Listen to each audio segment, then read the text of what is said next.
Hello, everyone, and welcome back to another episode of the Personal Growth Podcast. I'm your host, Jason, and today we're diving into a topic that can truly help you move forward in life. Stopping habits that hold your mind back. We all have those habits that keep us stuck in our thoughts, preventing us from growing and making progress.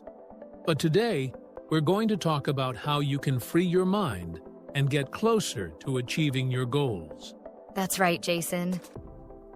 I think we've all been there, feeling overwhelmed by our thoughts or trapped in a cycle of comparison and procrastination.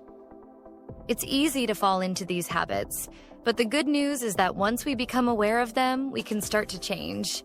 So let's explore 3 common habits that we need to stop if we want to move forward and live a more peaceful, productive life. Exactly! It's all about creating the right mindset and freeing up mental space for new opportunities. So, let's get started with the first habit you need to stop. Overthinking. All right, let's talk about overthinking. Something many of us struggle with, myself included. Overthinking can be paralyzing. It's when you find yourself going over the same thought or decision repeatedly, analyzing every possible outcome, and getting stuck in a loop. Instead of moving forward, you end up more confused or anxious than before. Have you ever been in that place, Julia? Oh, definitely. It's like your mind just won't stop, even when you know you need to take action. Overthinking is a habit that keeps you from making progress because you're too focused on every detail. The more you think, the less you actually do. It creates unnecessary stress and can even lead to self-doubt. Exactly. So, what can we do about it?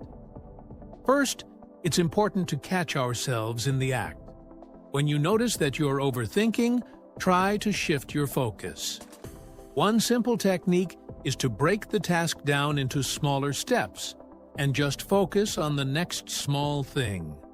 Taking action, even if it's tiny, helps you escape the overthinking trap. Another great tip is to set time limits. For example, give yourself 10 minutes to think about a decision, and after that, move forward with whatever feels right. You don't have to have everything figured out before you take action. That's a great point, Julia. Overthinking only steals your mental energy and time. So, let's make a commitment to stop overthinking and start trusting ourselves to take that first step forward. Now, let's move on to another common habit that holds people back: comparing yourself to others. This is something that almost everyone struggles with at some point in their life. Whether it's social media, your friends, or even co-workers, it's easy to look at what others are doing and feel like you're falling behind. But the truth is, comparison only creates more stress and keeps you from appreciating your own progress. Exactly, Jason. We often forget that everyone is on their own unique journey with different challenges and timelines. When you compare yourself to others, you overlook your own strengths and achievements. It can make you feel like you're not good enough, or that you'll never catch up. Right. So, how do we stop comparing ourselves? One important strategy is to focus on your own growth. Instead of looking at where others are, take a moment to acknowledge how far you've come. Reflect on the progress you've made, no matter how small. Celebrate those wins. That's a great reminder. And another helpful practice is to limit your exposure to things that trigger comparison, like social media. Maybe unfollow accounts that make you feel less than, and instead, follow people who inspire you in a positive way. Focus on building your own path, rather than constantly measuring yourself against others. Exactly, Julia. Remember, your journey is yours alone, and it's not about how fast you go compared to anyone else. It's about staying focused on your goals and growing at your own pace. Now, let's dive into the third habit. Procrastination. It's something we've all experienced at some point. You know you have something important to do, but instead of getting started, you put it off for later, sometimes even until the last minute. And then you end up feeling stressed and overwhelmed when the deadline approaches. Why do you think we procrastinate, Julia? Well, Jason, I think it often comes down to fear. Fear of failure, fear of not doing something perfectly, or even just feeling overwhelmed by the size of the task. When the task feels too big or too difficult, it's easier to push it aside and hope that tomorrow will be better. That's a great point. But the truth is, procrastination only makes things worse in the long run. So, what can we do to overcome it? One technique that really works is breaking tasks into smaller, more manageable pieces. If the whole task feels overwhelming, focus on one small step at a time. Another tip is to use the 2-minute rule. If a task will take 2 minutes or less, do it right away. If it's longer, just commit to working on it for a few minutes. Often, once you get started, it's easier to keep going.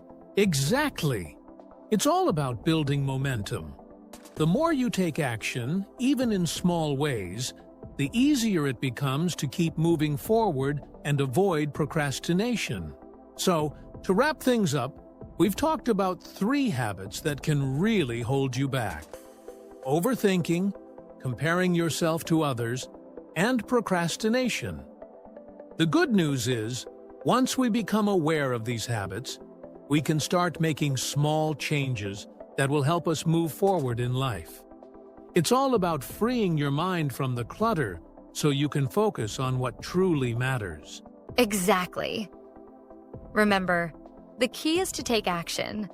Whether it's stopping the cycle of overthinking, focusing on your own growth instead of comparing yourself, or breaking tasks down to stop procrastinating.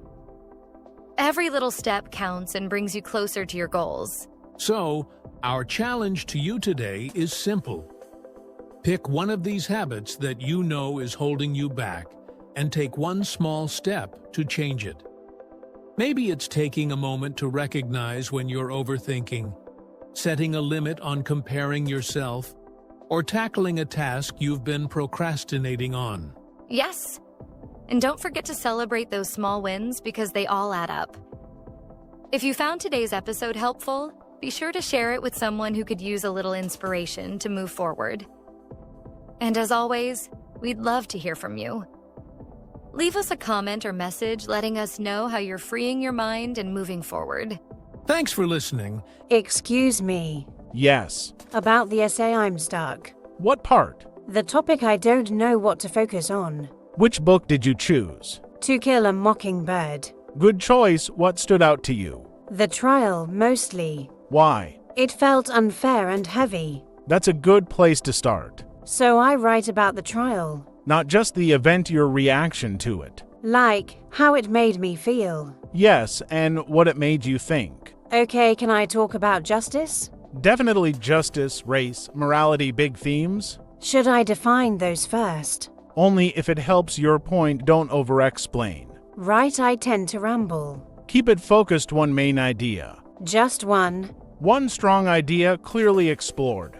Got it, can I use quotes? You should, but briefly. How many? 2 or 3 is enough. And cite them, right? Yes, author and page number. MLA style. Exactly, do you remember how? Sort of parentheses, then period.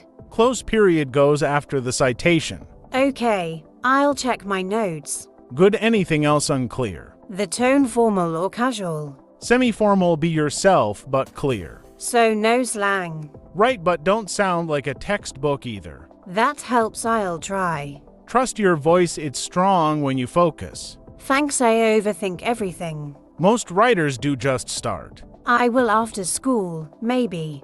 Don't wait too long, deadline's near. I know I'll get to it.